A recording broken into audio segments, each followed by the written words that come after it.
สบายดีพี่น้องเดี๋ยวนี้พวกเราก็ได้ออกมา Chinatown อยู่นครหลวงเวียงจันทน์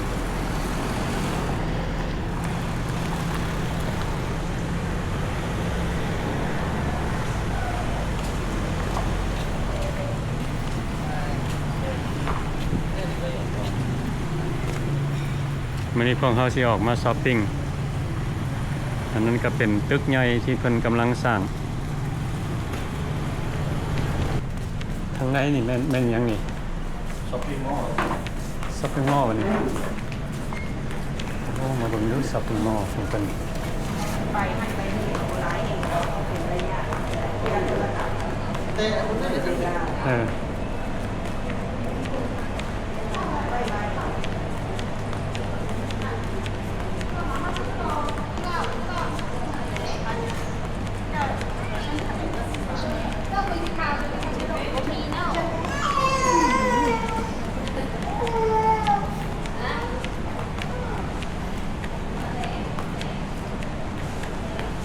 อันนี้ก็จะเป็นช้อปปิ้งมอลล์อยู่ไชน่าทาวน์เนาะเพิ่นเอิ้นหยังบอนนี่ซังเจียนโอ้อยู่กลางเลยโรชาละข้าวเลยโอ้นี่ก็เป็นหม้อใหญ่เนาะใหญ่เลย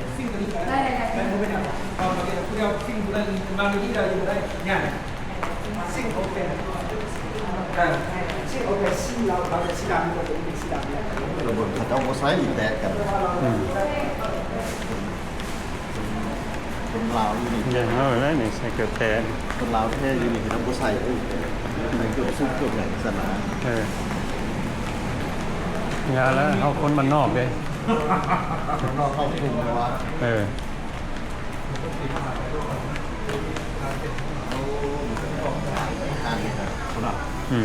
จะได้เราตัวแม่นะยิงจะอ้อมาแม่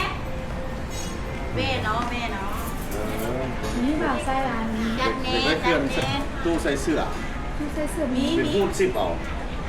มาเมื่อตัวนี้เอาทุก10มันราคาตัวได้แบบไม่ได้แต่ราคาได้ที่สู่เขาบอกหรอเพื่อประเภทของเจ้าเท่าไหร่นึงพอไหนที่คือจะ2,000 บาท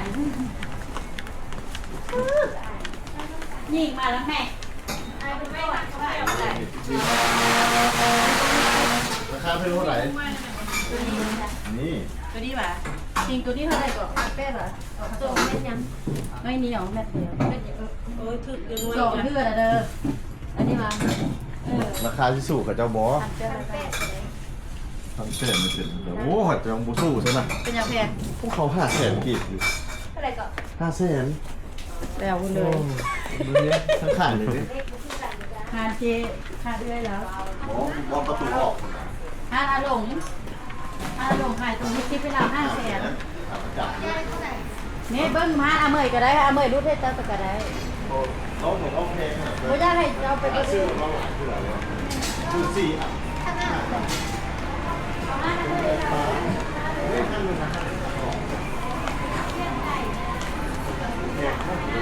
ตู้เย็นตู้แช่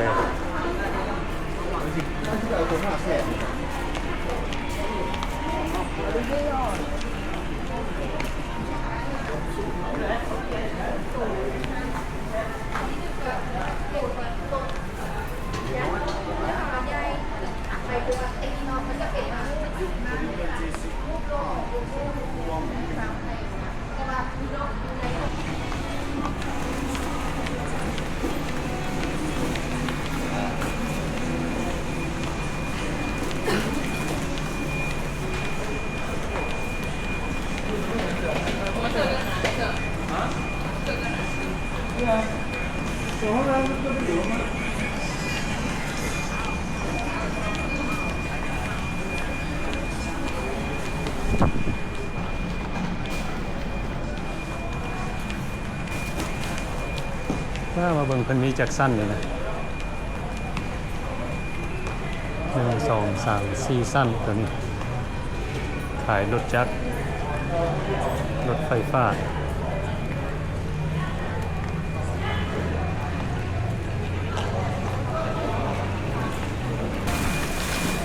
ห้างเครื่องดนตรี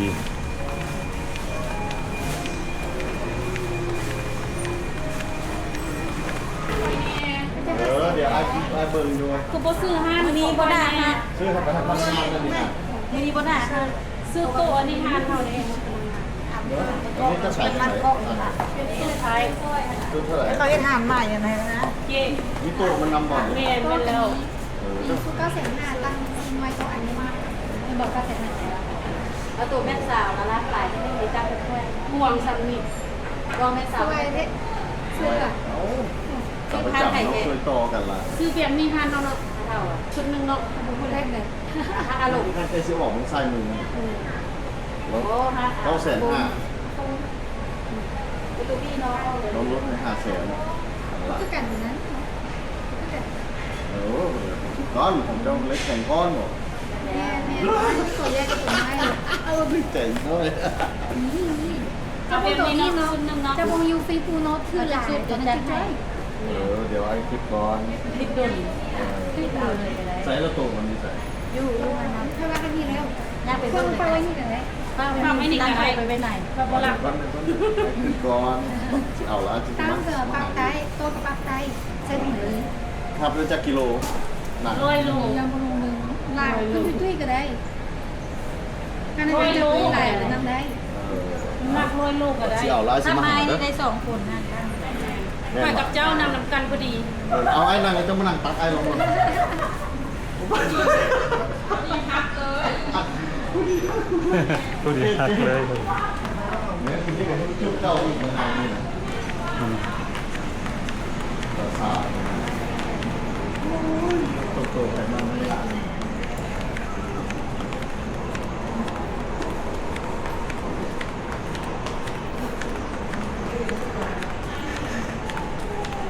หลายเยอะก่อนแล้ว อืม ม่วงกันได้แล้วแล้วน้ำหอมครีมอาบน้ำที่ไปใส่ไปลองอาบน้ำเด้อผมเคยซื้อไปให้ อืม เราจะติดใจหอมหนังเขานี่ก็หอมผู้สาวมาดมเนี่ยโอ้หนังแขนเจ้าขึ้นมาหอมให้ไอ้รับเหรอเถอะโอ้ครีมอาบน้ำมันของแท้ ฝากนั่นคนน่ะ ผู้สาวเขาดมเลยเขามาดมแขนดมคอ เออ เขาย่อมรถยามเจ้าอาบหันปัดเจ้าไข่กระสู่หรอกินหอมมันก็พุ่งมา อืมมื้อนี้ก็ออกมาย่างเล่นซังเจียงเนาะ เยี่ยม China Town อยู่นครหลวงเวียงจันทน์ เพื่อนเขาก็อยู่ใกล้นี้ อืม เอาโชคดี เรียนอยู่ใกล้อันนี้เพิ่นอันนั้นกับแม่นหม้อคือกันเนาะ แม่นแล้วกำลังเฮ็ดหาประเทศใหม่ ตัวนี้กับหม้อแบบจะคล้ายๆคือกันกับตัวนี้แล้วเนาะ ยังพูดแล้วบ่อันนี้มัน เส้นพวกนี้สิเป็นหม้อเบิดนี่ก็สิเป็นหม้อขายเครื่องคือกันเบิดเลยนี่ นี่เพิ่นสร้างหลายเนาะทางเพิ่นก็มี ตัวนี้เพิ่นกำลังก่อสร้างใหม่นี่ยังบ่แล้วแล้วพวกเขาออกมาจากตัวนี้ ตัวนี้สิมีซีซั่นนะครับฝากเพิ่นก็มีเนาะโอ้เพิ่นพัฒนาหลายกำลังก่อสร้างอีกเนาะ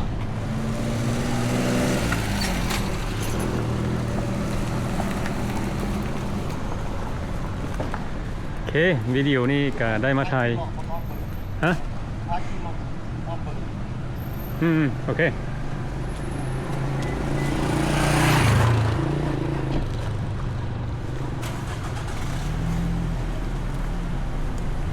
ไป50ไปเลาะเบิ่งอีกนะนี่ เอาแว่นลงแล้วจะถ่ายกันได้ เอา มาขี่ รอถ่ายให้พี่น้องได้เบิ่งเนาะสำหรับคนยังบ่ทันได้มาเห็น China Town อยู่ประเทศลาวกลางคืนนี่โอ้ไฟเพันงามเด้อ แสงสีนะ ไฟแสงสีบ้านเมืองเจริญ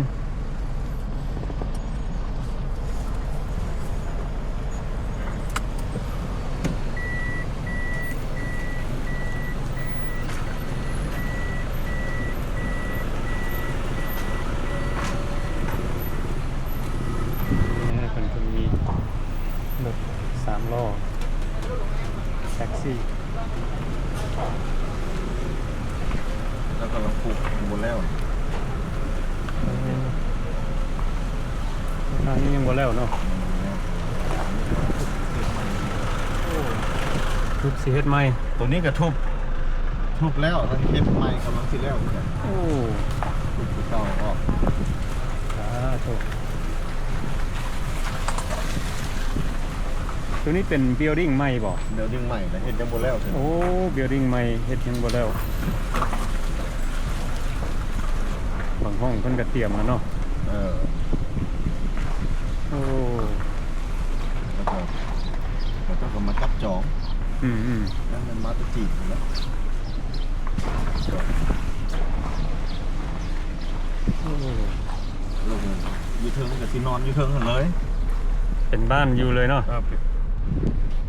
สิเป็น นอนอยู่เลย สิ ชั้น เป็น เทิงนอน สั้นเทิงสิเป็นบ้านอยู่แล้วก็ทั้งรุมขายเครื่อง โหนี่เด้อพี่น้อง Chinatown สังเจียงตัวนี้ก็ใกล้สิแล้วนี่โอ้นี่ก็สร้างขึ้นมาใหม่อีกอันนี้ เห็นใหม่นะตึกนี่ แล้ว พวกนี้ก็ใหม่เบิดนี่เห็นบ่ตัวนี้แห้งคักขอบคุณ มีธนาคารมีอย่างครบ ธนาคารเบิ่งไส้มือนี่แล้วเลยได้เนาะ ตัวนี้ตึกเก่าตัวทางซ้ายอันนี้ใหม่เนี่ย ตึกเก่า ทางกลางนี่มันใหม่ ตัวนี้ใหม่ 2-3 อันนี้ใหม่ตัวนั้นตึกเก่า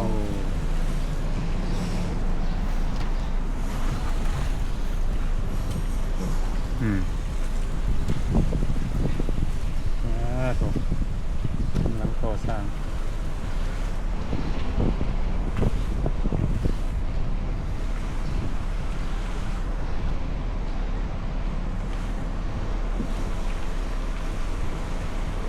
ภาษาตัวนี้ต้องมีภาษาลาวอยู่เทิงเลย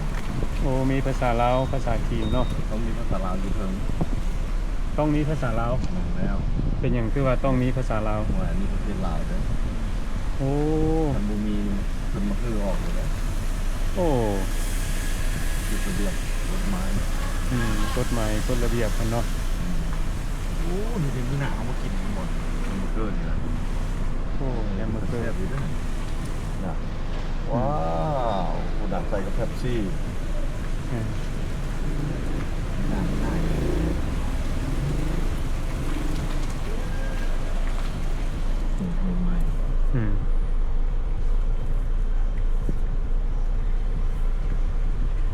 ตึกเฮ็ดใหม่ๆเลยนี่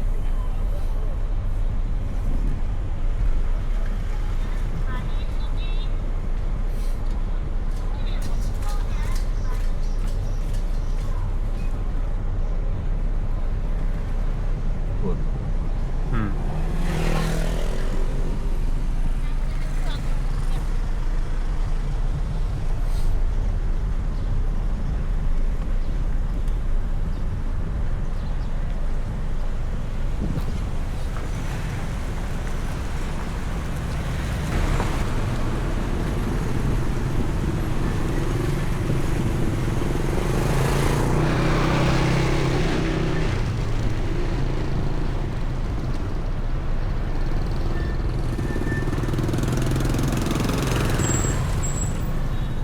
การก่อสร้างของเพิ่นหลายสิ่งหลายอย่างกะ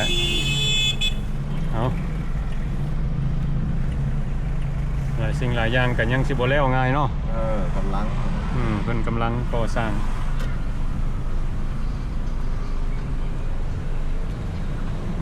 ของที่สัตว์เป็นไวเลย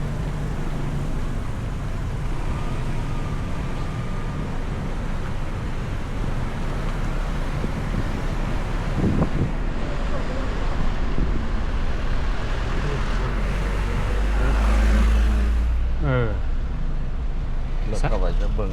สร้างไม้คือกันพวกนี้โถ จะเบิ่งรถเข้าไปในเป็น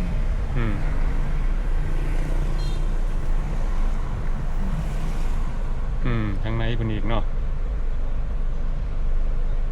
โอ้คันสิเว้าล่ะ Chinatown นี่พัฒนาหลายเนาะ หลายแล้วแถวนี้ แต่ว่าใหญ่สิเป็น ดาวน์ทาวน์พุ่นแล้วนี่เนาะ งั้นเลย อืม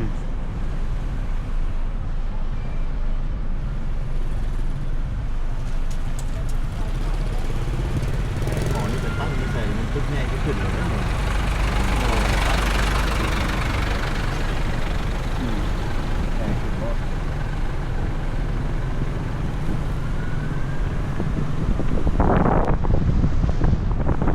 ตั้ง อืมพุ่น ตั้ง โบจักแฮมโบจักอหย่างเนาะ นี่หมอนี้มาตั้งอยู่นี่เป็นยักษ์ใหญ่สิขึ้นนี่แล้วนี่ เออ ลงไปทางหลังคุณ อืม ลาสเวกัส เออถูก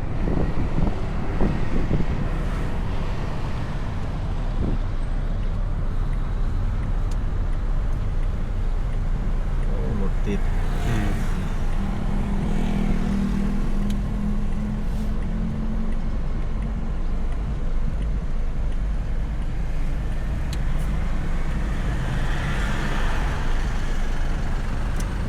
ใหญ่ๆไปตั้งอยู่แล้วตึกใหญ่ขึ้นรถ อืม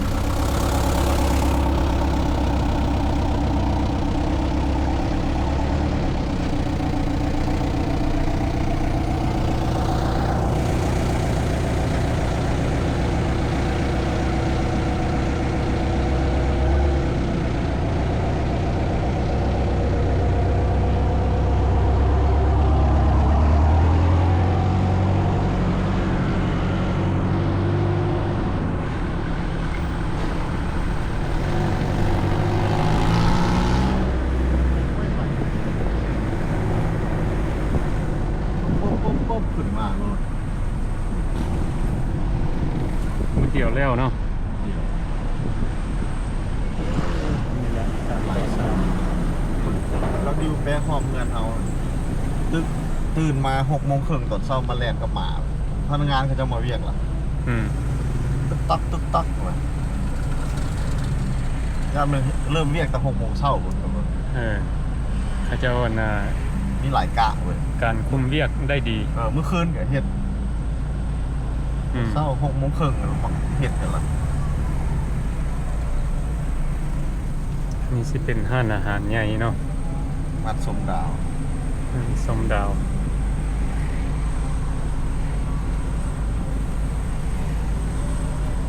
ร้านอาหารอื่นยุบส้มดาวเนี่ยคงกระพันรถกระไล่ส้มดาว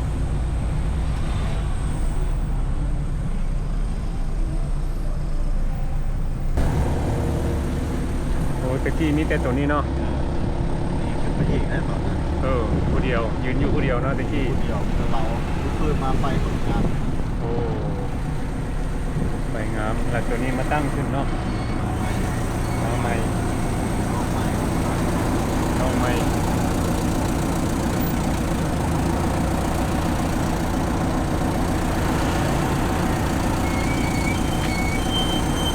ตั้งเราอยู่มาใหม่อยู่ อืม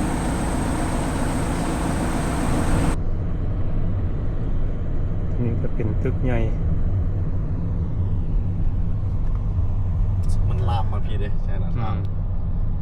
ลามมาพี่เบิร์ดเนาะ ลามมาดุมแล้วสกกับปากทางในถือรถ โอ้ แม่นรถนี่ได้ลามมาดี อืม ลามมาพี่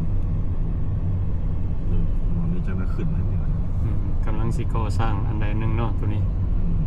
สงสัยโฮเทลบ่นี่ โฮเทลน่าจีน โฮเทลเนาะ เจ๊โฮเทล อืม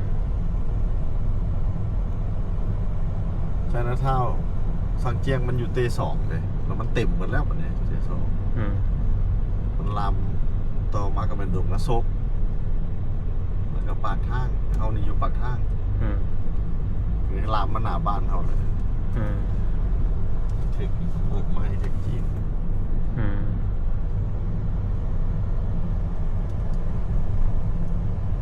นี่ตึกนี่มีสองแล้วนี่นะมีอีกตัวหนึ่งต่อไปอีก โอ้เพิ่นเฮ็ด2 building พุ่นน่ะ สองบิลดิ้ง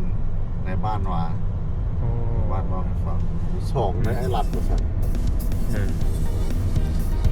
เขากำลังสั่งฐานกันด้วย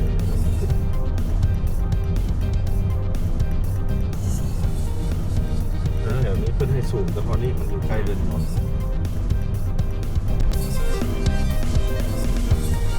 ใส่ให้พี่น้องในเบิ่งเนาะอยู่บริเวณบ้านมันก็มีคนมาติดปลาแต่ละมือสมงละแสนกี่วิดีโอนี้ก็ถ่ายให้พี่น้องได้เบิ่งเนาะพวกเขาออกไปย่างเล่นชายนาทาวน์แล้วก็ถ่ายให้พี่น้องได้เบิ่งน้ำว่าชายนาทาวน์ของเพิ่นเป็นแบบใดแบบนี้ขอขอบใจเบิดทุกคนที่เข้ามาเบิ่งวิดีโอของเรา